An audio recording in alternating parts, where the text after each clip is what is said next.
ஸ்ருதிஹாசன் அக்ஷரா வளர்ச்சியை நினைத்து பெருமைப்படுகிறேன் என்று கமல்ஹாசன் கூறியுள்ளார். கமலின் மகள்கள் ஸ்ருதி, அக்ஷரா இருவருமே இப்போது முன்னணி கதாநாயகிகள் ஆகிவிட்டனர்.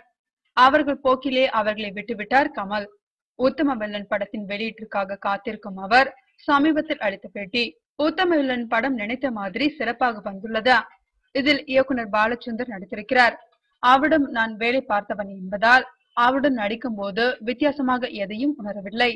ஆனாலும் உத்தம வில்லன் படத்தில் அவர் நடித்திருப்பது முக்கியமானதாக கருதுகிறேன். நீண்ட நாட்கள் கிடப்பில் போடப்பட்டு இருந்த ஒரு விஷயம் முடிந்த மாதிரி இருக்கிறதா? விமர்சகர்கள் தான் சிறந்த நடிகர்களை உருவாக்கும் சிற்பிகள். நல்ல விஷயங்களை பாராட்டுகிறார்கள், அதுபோல் தவறுகளை சுட்டி காட்டுகிறார்கள். படங்கள் வெற்றி பெறும் போது மகிழ்ச்சி அடைவது போல் விமர்சகர்களை பார்த்தும் சந்தோஷப்படுகிறேன்.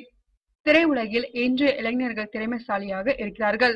பலரின் பெயர்கள் கூட தெரியவில்லை, ஆனால் பெரிதாக சாதிக்கிறார்கள். பொறாமை கூட வருகிறதா? இவர்கள் அமெரிக்காவில் இல்லை. என்னை பொறுத்தவரை ஆஸ்கர் விருது பெரிய விஷயமாக தெரியவில்லை.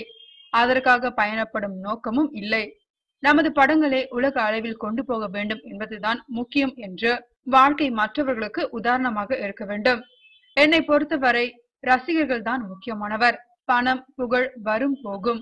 ஆனால் ரசிகர்களை நிரந்தரமாக தக்க வைத்துக் கொள்வதுதான் சிறப்பானதா?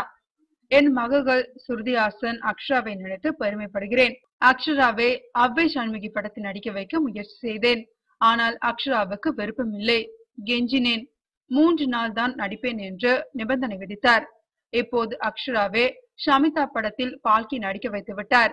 இதற்காக அவருக்கு நன்றி தெரிவித்துக் கொள்கிறேன். சுருதி வளர்ந்த பிறகும் லட்சியத்தை அடையவில்லை என்கிறார். இப்படி பசியோடு இருப்பதுதான் நல்லதா? அது இன்னும் வளர்ச்சியை ஏற்படுத்தும். திரைப்பட விழாக்களில் நான் பங்கு பெறுவதில்லை. இப்போது அது அரசியலாகிவிட்டது என்றார் கமல்ஹாசன்.